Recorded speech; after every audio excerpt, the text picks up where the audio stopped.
Assalamualaikum warahmatullahi wabarakatuh. Baik, perkenalkan nama saya Herdi Pratama Putra, kelas C12 semester 3, prodi PGSD.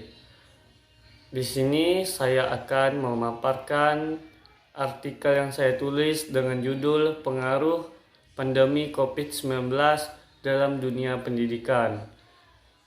Baik, kali ini pada mata kuliah perencanaan pembelajaran.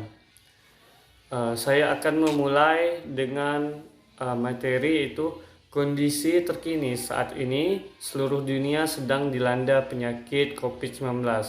Hal ini menyebabkan proses belajar mengajar secara tatap muka digantikan dengan pembelajaran jarak jauh. Dalam surat edaran Menteri Pendidikan dan Kebudayaan Republik Indonesia pada tanggal 24 Maret 2020 menjelaskan proses belajar dilaksanakan di rumah melalui pembelajaran jarak jauh untuk memberikan pengalaman yang bermakna bagi siswa. Untuk memberi tugas, guru akan berkoordinasi dengan orang tua siswa melalui aplikasi WhatsApp, tetapi untuk mengganti pelaksanaan pembelajaran jarak jauh dengan tatap muka di jadwal yang tetap seperti biasa, menggunakan aplikasi Zoom. Namun, aplikasi Zoom yang digunakan menyita data yang begitu banyak. Siswa dapat merasa kurang nyaman karena tidak adanya fasilitas yang tersedia dengan baik. Selain itu, hambatan lainnya seperti jaringan yang kurang baik, data yang digunakan sangat besar, dan lingkungan yang berbeda di sekitar juga dapat membuat siswa merasa tidak nyaman saat mengikuti pembelajaran jarak jauh. Solusi yang pernah diterap dalam menghadapi situasi ini, kita harus beradaptasi dan berinovasi dengan cepat agar kendala atau permasalahan bisa diatasi. Adapun solusi yang dapat kita terapkan dalam situasi seperti ini agar proses pembelajaran jarak jauh sekolah dasar bisa efektif dijalankan dan membuat siswa-siswi merasa nyaman dalam menjalankan aktivitas pembelajaran tersebut. Namun, tidak semua masyarakat kita memiliki akses internet yang baik dan fasilitas yang menunjang dalam pembelajaran jarak jauh.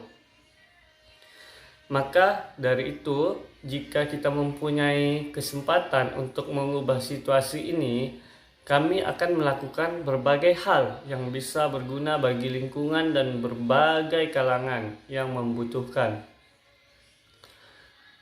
Menggerakkan aktivitas belajar mengajar di lingkungan rukun atau RT, rukun tetangga, dengan menggunakan akses internet secara massal, yaitu dengan menggunakan WiFi yang dipusatkan pada suatu tempat yang memadai di lingkungan tersebut.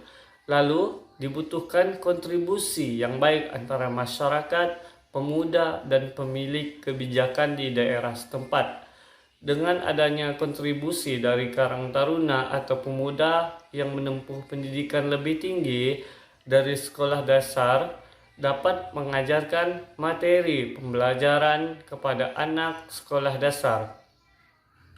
Atau bisa juga dengan cara menonton bersama melalui proyektor atau televisi. Tentunya tetap memperhatikan protokol kesehatan COVID-19.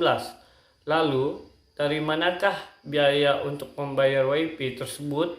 Kita dapat meminta kontribusi dari masyarakat setempat untuk menyisihkan uang 1.000 per hari. Maka dari itu, kegiatan ini membutuhkan kontribusi dari orang tua atau masyarakat setempat untuk menyisihkan uangnya.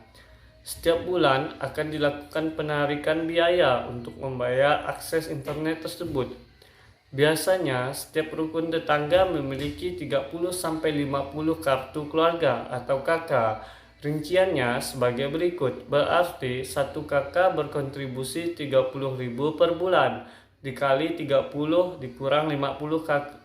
Dikali 30 sampai 50 bulan, maka akan dihasilkan setiap bulannya 900.000. sampai 1.500.000 per bulan. Sedangkan uang yang dibayarkan untuk akses internet yaitu WiFi sebesar atau sekitar kurang lebih 500.000, sehingga masih banyak biaya yang tersisa. Dengan demikian, kita bisa membeli kebutuhan lainnya yang menunjang pembelajaran seperti proyektor mini dan printer. Oleh karena itu, anak-anak di daerah tersebut tidak perlu keluar dari lingkungan untuk mengerjakan tugasnya.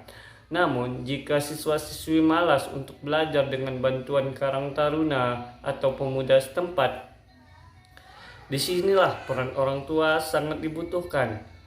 Orang tua harus mendampingi anaknya dalam belajar dan memahami materi yang telah diberikan guru melalui daring.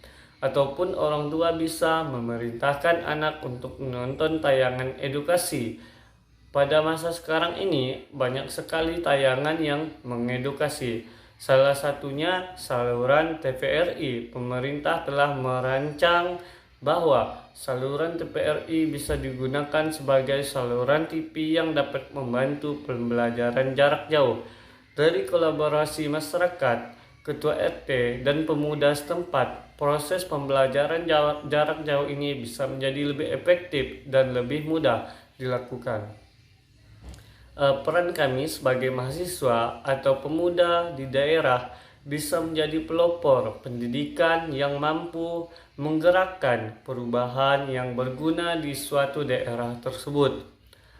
Mulai dari menganalisis hal apa saja yang akan kami lakukan untuk mengatasi permasalahan yang ada, merancang aktivitas apa yang akan dilakukan, menggerakkan rancangan aktivitas agar terwujud serta mengevaluasi apa saja yang akan diperbaiki ke depannya.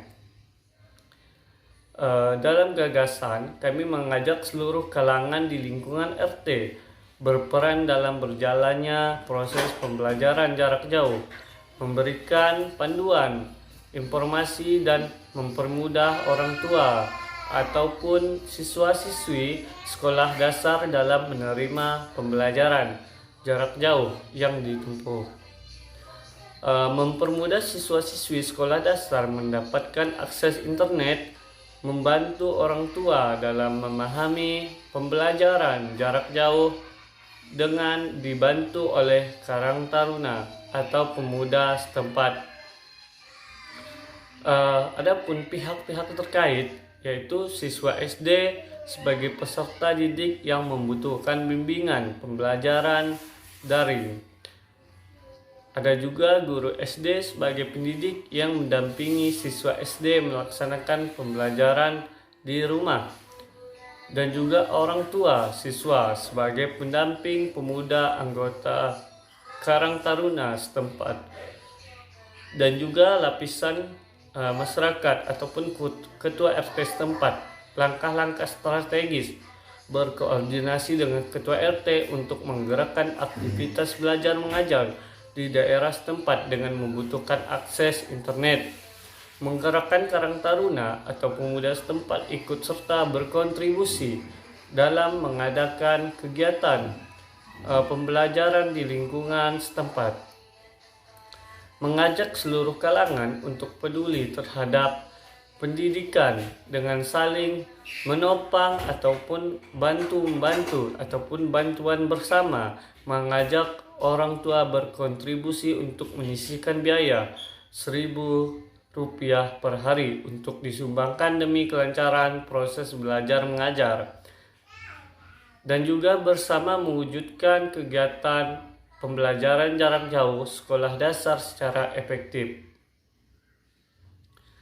Mungkin itu saja yang dapat saya sampaikan, kurang dan lebihnya mohon maaf.